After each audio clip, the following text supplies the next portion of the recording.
Hi everyone.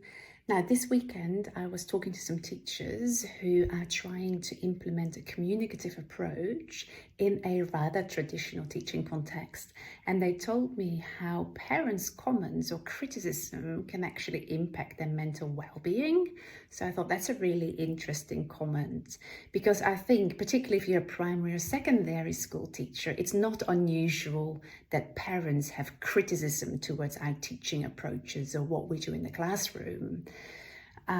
And sometimes it makes you seriously doubt if you're actually doing the right thing or if you should be a teacher. So I just want to share some of my own experience and ideas. I'm not pretending I've got the solution for this, but I think one thing that's really important when parents give that criticism about your teaching, just to keep in mind that this is not about you. They come up to you and share this criticism because they care about their child. It's all about the child. And when parents are losing their mind in front of me, I always just try to think, okay, it's about the child. It's about the child. It's not about me. So I can calm my own emotions, because it's no use if the emotions get hold of me and I respond aggressively or angrily. The second thing, again, I try to reframe their behavior so they're here not because they want to criticize me, but they're here because they want the best for their child, and they perceive what I do maybe not as the best for that child. So again, it is not about me, it is about the child. That means I can remove my emotions and calm them down a little bit. Also, remember, when parents complain about what you do in the classroom, particularly when it's something they're not used to, they have probably got other experiences in school. They've had an education system where they didn't experience, for example, songs and activities in the classrooms.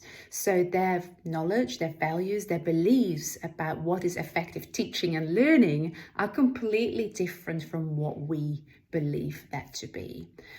So next thing, I would say, try to take your focus away from worrying about I am right and they are not.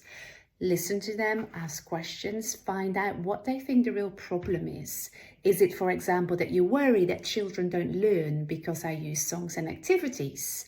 And if they say yes, great. Now we know what the issue is, and together we can work on a solution, or together at least we can work it out. That might well be by simply explaining your teaching philosophy and why you do certain things in the classroom. So the rationale, I think, here is really important to explain to the teachers. Now, of course, the best thing, if possible, is that you do this at the start of the school year or the start of the new year.